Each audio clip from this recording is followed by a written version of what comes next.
1932년 소련의 체렘호브 탄전에서 시구를 위해 파견된 광부들이 실종되는 사건이 발생했다. 그중 한 명만이 돌아왔는데 온몸에 대량의 피가 묻어있어 살인 혐의로 체포되었다. 그러나 조사 후 당국은 주변을 봉쇄했다. 그리고 며칠 후 가스 발생을 이유로 시굴갱 입구가 폭파되었다. 체포된 광부는 결국 석방되지 않았지만 이상하게도 국가로부터 표창을 받았다는 기록이 남아있다. 북해 연안의 어부였던 팀 네이스미스는 어느 날 격렬한 폭풍에 휘말려 간신히 해변에 도착했다. 집에 돌아오자 아내와 아이들의 모습이 이상했다. 팀이 조금 전에 이미 돌아왔다고 말하는 것이었다. 또 다른 팀은 그 후로도 계속 나타났다. 항상 현관에서 지친 모습으로 들어와 다녀왔어. 라고 말하면서 방을 가로질러 세면장 문 앞에서 사라져버리는 것이었다. 팀이 죽은 지 150년 가까이 지났고 그의 자손들은 같은 땅에 살고 있지만 지금도 종종 팀이 현관으로 들어온다고 한다. 1952년 미국 루이지애나주 해안에서 비행기 사고가 발생하여 바다에 추락했다. 비행기는 크게 파손되었고 수색 결과 다수의 실종자가 발생한 절망적인 사고가 되었다. 그러나 몇 주 후 비행기 사고로 실종되었던 승객 전원이 텍사스주에서 보호되었다고 한다.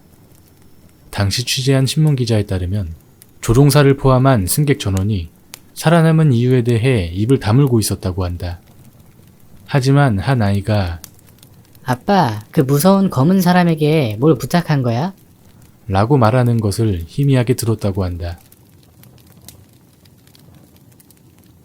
독일의 어느 정육점에서 창고에 있던 많은 고기가 사라지는 일이 자주 있었다고 한다. 어느 날 밤 책임감이 강했던 견습생이 주인의 만류에도 불구하고 창고 안에서 경비를 섰다. 다음날 아침 견습생은 피투성이가 된 채 넋이 듯 서 있는 것이 발견되었다. 발견한 주인에 따르면 그는 자신의 혀를 붙잡은 채로 배수구를 응시하고 있었다고 한다. 소련 붕괴로 인해 다양한 극비 자료가 밝혀졌다. 어떤 자료에는 냉전 시대의 로켓 개발 등이 상세히 기록되어 있었다. 하지만 이상한 점은 발사 성공 횟수와 귀환 횟수가 일치하지 않는다는 것이었다. 사고 등 모든 사항을 고려해도 약 10대의 로켓, 20명 정도의 우주비행사가 로켓 발사에 성공한 후 현재까지 귀환하지 않고 있다.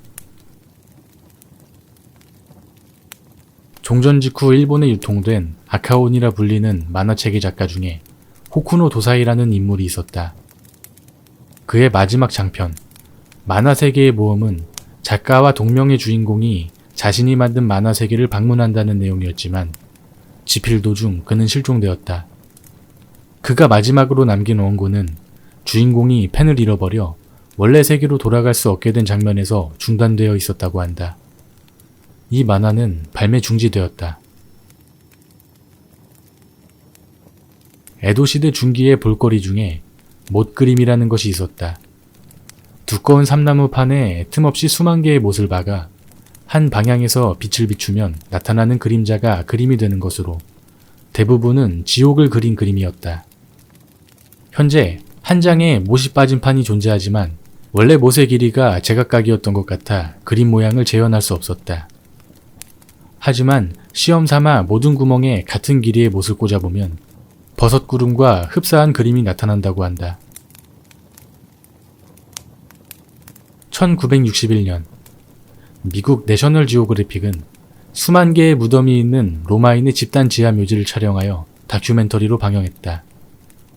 그러나 어떤 시청자가 벽 구석에 놓여있는 검은색의 작은 바퀴 장식품이 계속 회전하고 있는데 그것이 무엇인지 궁금하다며 문의를 해왔다. 영상을 분석해보니 그 바퀴에는 영원히 움직이는 것이라는 라틴어가 새겨져 있었다. 이 테이프가 어느 무덤에서 촬영되었는지는 지금은 알 수 없다. 어느 그림을 그리는 소년이 묻지마 범죄에 의해 살해되는 사건이 일어났다. 소년은 부상으로 인해 시력을 잃었지만 죽음의 순간에 범인의 얼굴 스케치를 그렸다. 결국 그 얼굴 스케치가 중요한 단서가 되어 범인이 체포되었다. 그러나 범행 당시의 범인은 전신 마스크를 착용하고 있었다고 한다.